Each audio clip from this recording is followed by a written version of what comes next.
Hey everybody, I'm the Drink Pro. Today we've got a flight of Van Winkle Bourbon.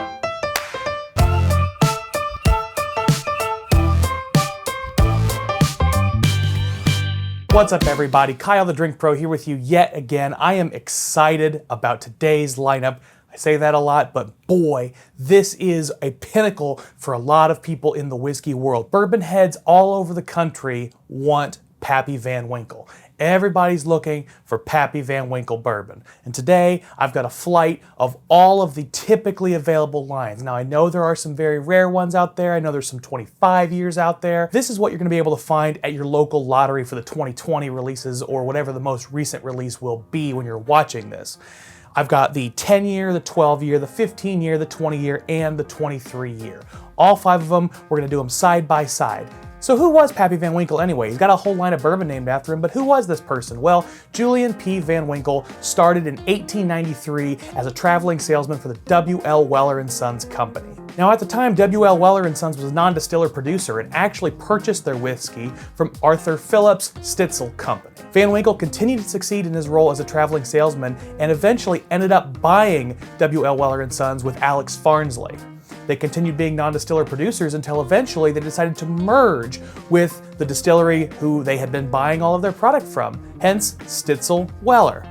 Perfect. Now luckily for the Van Winkle family, they were involved in one of only 6 distilleries that was allowed to stay open during Prohibition. Now obviously it really reduced their ability to sell the product, so there was quite a delay in them actually opening this new joint venture. But eventually in 1935 they were able to get it done and they opened on Derby Day.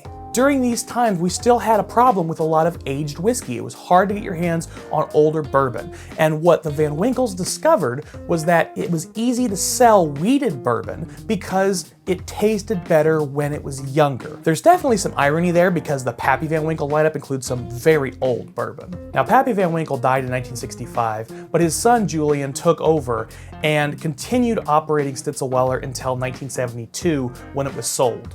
But that wasn't the end of the story for the Van Winkle family. Julian III came back into the fold in 1981, and along with his continued operations with the company, he also brought in a new brand, or rather an old brand. Old Rip Van Winkle was actually a pre-Prohibition brand that had fallen out of production, and Julian III brought it back into production and also added a different and continuing series of products. The Pappy Van Winkle line was born to honor his grandfather, and today it is one of the most sought after regular releases in the world. So before I get into tasting these, I really want to give some shout outs because there are some very generous people that have provided me with these pours and made it possible to make this video. So first off, I actually won this in a lottery from Payless Liquors. So shout out to Payless Liquors for the opportunity to win a right to buy raffle. Those are always fun. The 12-year, aka the Lot B Van Winkle, was provided to me by Brad King. Thank you, Brad, I appreciate it. So the 10 and the 12 are both Van Winkles, but now let's move on to the Pappies, the 15, the 20, and the 23. The Pappy Van Winkle 15 was provided by Joe Brown. I appreciate it, Joe. Joe is actually a patron, so I appreciate it doubly to have patrons who are helping me out and giving me some samples. The 20 year is provided by an anonymous donor named Tab25. Now normally I would run the anonymous footage, but I've got a name I can give, so Tab25, big shout out to him. Finally, the Holy Grail, the Pappy Van Winkle 23, I only say that because it was damn sure the hardest one to get my hands on, was provided to me by Dan, Dusty Dan, on YouTube. He really helped me out. Dusty Dan's Whiskey Reviews, you should check out his channel. I'll link it either above or below in the description. He went out of his way to find somebody who could get me a sample of this and then acted as a go-between to make it happen and get it here. I really appreciate that. That's an absolutely generous and kind and wonderful thing to do. I appreciate seeing whiskey tubers out here supporting each other. Dan will be getting a present in the mail in the near future. All right, let's taste these things. I've been sitting here looking at them for too damn long. So I'm actually gonna start with the Van Winkle 12 year because I believe it to be the lowest proof offering. And I think that does make a difference. Now, as I've said before, you should always take 3 tastes before you really can tell yourself you've experienced the whiskey. The first taste is sort of adjustment to the alcohol, the second taste gives you the base flavors, and the third taste you can actually start to find the nuance. Now, feel free to take more than 3 tastes, I like to, but 3 tastes is a good number to make sure you've actually experienced the spirit. That's kind of hard to say, experience the spirit. Close enough. Right off the bat is beautifully fruit forward and honey. You can tell it's a wheater, honestly, when you smell it, because there is still this hint of grain, and it's very soft. I would actually say that the Lot B is surprisingly herbal. Like I mentioned, right up front you get the fruit and the honey, but very quickly it becomes more honeysuckle than honey flavor, and the vanilla airs much more towards a vanilla bean than a vanilla extract. This is a very earthy, herbal version of a wheated bourbon. I'm actually surprised how much of a bitter note I'm getting on the nose. I would sort of attribute that to like a subtle black walnut or some kind of, unsalted, uncooked nut that's going to have a noticeable bitter component. It's not particularly nutty on the nose, but that bitterness is showing up. My beard is too long and it gets in the microphone. I'm actually surprised how complex this is on the nose, because in the past when I tried the Lot B, I wasn't actually that impressed. I think I did a video on it, but maybe it's because this is an older batch, but I'm getting a lot more like a slight leather and a slight coffee note, and maybe even a very, very subtle sweet mint, like a spearmint gum. The spice on this is prominent, both some of that baking spice and some of those earthy spices. And although that initial fruity note popped out of me at the glass, it has all but disappeared now that I've sat here and kept nosing it. Now it's very firmly in this sort of aromatic, spicy component with this notable vanilla sweetness. Definitely has these undertones of like lemon peel and caramel, but predominantly I'm getting actually that kind of earthy vibe on this. So let's go ahead and give this one a taste. That's a good way to start the day. I tend to film these in the morning on the weekends. Oh. Ooh. Oh wow, oh wow. Oh my gosh, the finish on this is exactly Wheaties, or like sugar frosted flakes. It's sweet Wheaties. Man, that was very distinct. And the finish on this is pretty short. It gave me that grain cereal note and then immediately went away, but I'm left with the taste in my mouth that I always am left with after I eat sugar-covered Wheaties and with milk on them. And it's kind of like, it's got all of those components, that hint of milk, that hint of Wheaties. That's so wild. All right, let's go in for a second taste. The sweet maltiness is starting to show up on the front of the palate as well. Man, that finish is so weird though. It's really throwing me off for the rest of the tasting. All right, third taste, I'll try to focus on the front of the palate. Honey, vanilla, caramel, and a little bit of a soft, sweet cinnamon. Maybe a touch of ginger in the mid palate, like some sort of, or an allspice, something a little bit more peppy. A hint of black pepper accompanies that in the mid palate. I will say this one sort of has 4 evolutions instead of a classic 3. It doesn't go like front of the palate, mid palate, finish. There's some sort of transition between the sort of classic mid palate notes that I'm getting into the finish, because that finish is distinctly, and it still is distinctly like maybe slightly more oaky now, but still very, very firmly in the Wheaties with sugar on them category. But in there somewhere, there's this peppery spice that's very nice too. I get the tiniest hint of like almonds and blueberries on the front of the palate as well. But it's a very soft, easy drinking bourbon. It's very, very good, don't get me wrong. I certainly wouldn't pay secondary prices for that. In fact, I don't expect I will find any of these are worth secondary prices, because secondary pricing right now is absolutely insane. And now to the classic, and I will say I kind of enjoy having Old Rip Van Winkle in the Old Rip Van Winkle distillery glassware, so that's kind of fun. Ooh, so it's worth noting that Old Rip Van Winkle is actually at 107 proof, whereas the 12-year is considerably lower. I want to say 90. That high proof really shows up on the nose to me. The fruit notes are more prominent. I'm getting a lot more, maybe like a slight orange note, definitely lemon, definitely blueberry. But the vanilla is also moving away from the herbal earthiness and into a vanilla extract kind of vibe. I think that's coming from a higher proof. It has a lot of the same notes as the 12-year. It's definitely got the honeysuckle and just general honey. Also has some of that baking spice, that cinnamon, maybe even a nutmeg on this one, but it doesn't have as much of the herbal qualities. I don't get that bitter nuttiness. I don't really get leather or coffee. There's definitely something herbal in it, but it's almost more like eucalyptus or grassy or something. It's definitely a softer note. And I would think that would associate with the difference in age. I also get this definite smell of like very light wood, like maybe balsa wood or something. Which is interesting because I didn't really get much woodiness on the 12, but that could be because of the lower proof. I will also say this one's more floral than the 12, maybe like a potpourri or a geranium, something like that. But the fruit on this is much more prominent to me. Like I said, blueberries, but also apricots and figs and peaches. Lots of fruit notes going on. Let's give it a taste. Very interesting. After tasting the 12 year, this one does seem less fruity, even though it smelled more fruity.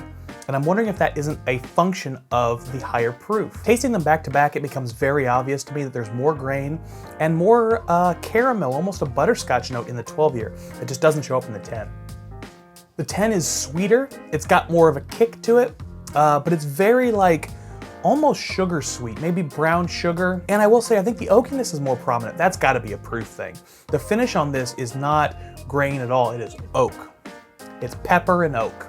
And it lingers on the tongue for quite some time, honestly. Yeah, this thing is baked goods all over. Brown sugar, cinnamon, chocolate mid-palate with a nice oaky finish. There are still hints of a couple of those fruits in there, maybe a hint of plum, a hint of blueberry, but when you do it side by side with some of these others, the oakiness and the heat actually and the pepper really stand out, as does, I think, honestly, the baking spices. This is much more baked goods, where the 12 is much more herbal, at least on this tasting. And by the way, if you're keeping track at home, this is the 2018 Van Winkle 10 year. Now, I don't remember off the top of my head the proof points of all of the Pappy lineups. I will put them over here.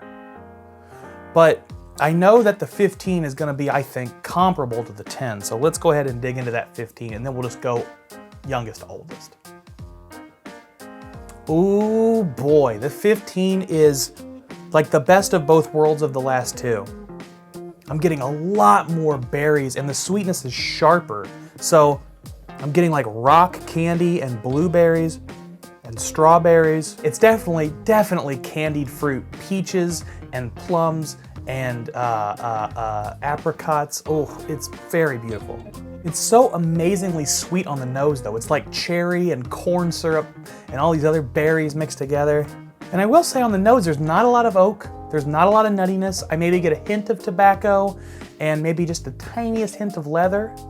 And I definitely get some clove as well and maybe a touch of cinnamon, but they're not predominant notes. I would say the baking spice is much more predominant for me in some of these earlier pours. This one is so predominantly candy, rock, sugar, and fruit. Let's taste it. Again, the oak continues to become more prominent. The fruit notes are also likewise not as strong on the palate as they are on the nose. This one definitely adds a lot more pepper on the finish. So the oakiness is there, but also the pepper is starting to show up as well. But on the front of the palate, you still get this really nice, very sweet, very kind of down the middle of the road bourbon with baking spices and vanilla and probably brown sugar as well. Oh wow, the leather and tobacco are also much more prominent on the start and mid palate in the 15. I was getting hints of them elsewhere, but boy, they really start to show up on this 15. This is also the first time I've really had chocolate make an appearance. The sweetness is definitely tampered down compared to these other pours, but there's so much more going on. I do feel like this is incredibly complex. People often say that Pappy Van Winkle 15 is their favorite Pappy Van Winkle or Van Winkle product. And I could see why that would be, because it's really a middle ground. There's gonna be a lot more oak, I expect, on the 20 and 23. And right now the 15 gives me a lot of interesting oaky components, but also still sticks with those sweet, almost fruity, but definitely sugary and baking spice forward roots. And because of that sort of mesh of two different worlds, I get a lot more complexity out of the 15. I mean, every time I taste the 15, I get different notes. Sometimes it's oakier, sometimes it's more nutty, sometimes it's sugar, sometimes it's baking spice, sometimes it's chocolate, then leather, then, you know, it's all over the place. It is a journey and it is an experience. If you pour yourself 2 ounces of this, you could sit with it for literally hours. And after tasting the 15, going back to the 10, it's very much more fruity, but it's not nearly as complex. It's honey and fruit. It doesn't have any of the oak. It doesn't have any of the pepper. All of that just falls by the wayside. The 15 really shows its dominance over the 12 and the 10 in terms of complexity and nuance. I may pour myself a little bit more of that. Oh boy. Hard day's work drinking Pappies.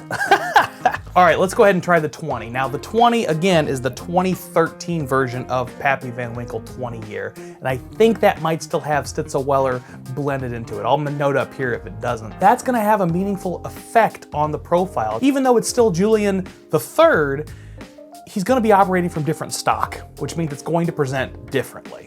No matter how many barrels you blend, you cannot exactly replicate the flavors of Stitzel-Weller in another product. So let's go ahead and nose the 20 year. Yeah, I can tell you right now, this is gonna have some Stitzel-Weller in it. I'd be really surprised if this didn't have Stitzel-Weller in it based on the nose. The sweetness here is considerably sharper than any of the other pours. It is an unbelievably sharp vanilla, caramel, and it's got this sort of old, dusty component. I mean, it is a relatively old bottle, so I'm not surprised. It's got this really distinct sharpness in the sweetness. The sweetness is not subtle or background or soft at all. It is in your face, very much like sugar caramel and sugar vanilla. The sugar is unavoidable. And I will say the fruits are definitely still there. There's a lot more fruit, honestly, on this than there was on the 15. The strawberries and blueberries really make a return. Yeah, this thing smells like candied fruits and jam. Again, apples, figs, peaches. I already mentioned the berries. It's very fruit forward. It still has all of those definite, strong, sharp sweetnesses. Surprisingly though, I'm really not getting much oak on the nose of this. Like, there's just no oak, there's no nuttiness. If I really go hunting for it, I can maybe find a little bit of baking spice. I'm a little surprised because the notes on the nose on the 20 are much less complex. There's a lot less variance, but the notes that are there are unbelievably fantastic. So it could be one of those things where they're gonna try to do less, but make it deeper. Small, deep, rather than shallow and wide. Let's taste it. The mouthfeel is so much oilier. I haven't talked about the mouthfeel of any of these first three pours, in part because they weren't remarkable. They just kind of felt like normal whiskey in your mouth. This thing feels almost like olive oil. It is so creamy and rich and rounded and robust. The mouthfeel on this is just unbelievable. And that's not something I notice a lot. I'm not that big of a mouthfeel guy, but boy, it shows up on this 20 from 2013. Let's taste it again. Yeah, it's got sweet caramel, toffee, and then it moves into this nuttiness. There's a really distinct like almond nuttiness in the mid palate, maybe even a pecan that is just gorgeous. And the finish on this is not oaky at all compared to the 15, honestly. Like, I don't get pepper, I don't get oak, it just kind of quietly lingers with that nuttiness and dissipates. I'm really surprised I don't get more oakiness off that 20. Again, I think that speaks to the fact that this is distillate from Stitzel-Weller and not all Buffalo Trace. After my fourth or fifth taste, I start to get some pepper and a hint of oak on the finish, but it's so much more subdued than the 15 from the modern era. That really stands out to me. That's a unique, important distinction. The 20 does seem to be a less complex pour, but I'm not sure I'm bothered by that fact because it does seem to be from older stock and it's got so much positive going for it. It's sweet, it's creamy, it's just absolutely delicious. The 15 is something you can sit there and analyze and pick apart. It's very analytical. Whereas the 20 from this older 2013 stock is not analytical at all. It's very experientially focused. All right, it's recording. I think my mic's on. The camera battery has been changed. Now we can finally taste the Van Winkle 23. Cheers to Pappy and Julian and the continued legacy. This thing is incredibly deep and rich, caramel, toffee, all the same notes. I mean, I don't want to keep repeating myself. You know, as much as I was saying the Pappy Van Winkle 20 seemed to be from old Stitzel-Weller stock, I'm not sure anymore because I don't know if this 23 is or not, but it's got that same density of sweetness. The sweetness and the density are really, really squished down. God, it's so freaking dense. I get citrus, I get caramel, I get honey, I get vanilla, just all of those super sweet aromatics. I actually really get a sweet pipe tobacco on this as well. Maybe a hint of clove and a hint of a mintiness, like a spearmint. I'm trying to pull some more notes out of it, but other than maybe an almond extract, there's not really much else going on. It's super fruity and sweet and baking spice. And the fruitiness is really like candied fruit and jam. It's not like specific fresh fruits. It is just deep, sweet candiedness. Let's taste it. So the criticism of Pappy 23 is always that it's over oaked. And to me, over oaked tends to taste like chewing on a barrel stave. This isn't really like that, but I think I understand why people say it's over oaked, because a lot of the complexity and nuance of the Pappy 15 and the Pappy 20 are lost on this 23. Because it is so long in the barrel, I definitely still get the sweetness. I definitely still get that classic Van Winkle experience that I've gotten from pretty much all of these pours. And then the finish becomes more oaky, more prominent, and actually a little bit nutty too, like a pecan. But the complexity has actually started to decrease. I feel like from the 15 to the 20 to the 23, each time the complexity decreased, which would lead credence to the claim that the 15 is sort of the sweet spot, because for me, this isn't particularly interesting. It's very good, don't get me wrong, but it's not particularly interesting. It is sweet, it is oak, and that's kind of it. If I really want to pick this apart, I can get vanilla, I can get a hint of butterscotch, I can get just a touch of a sweet chocolate, and then in the mid palate, the nuttiness starts to show up. I also get a touch of this herbal quality.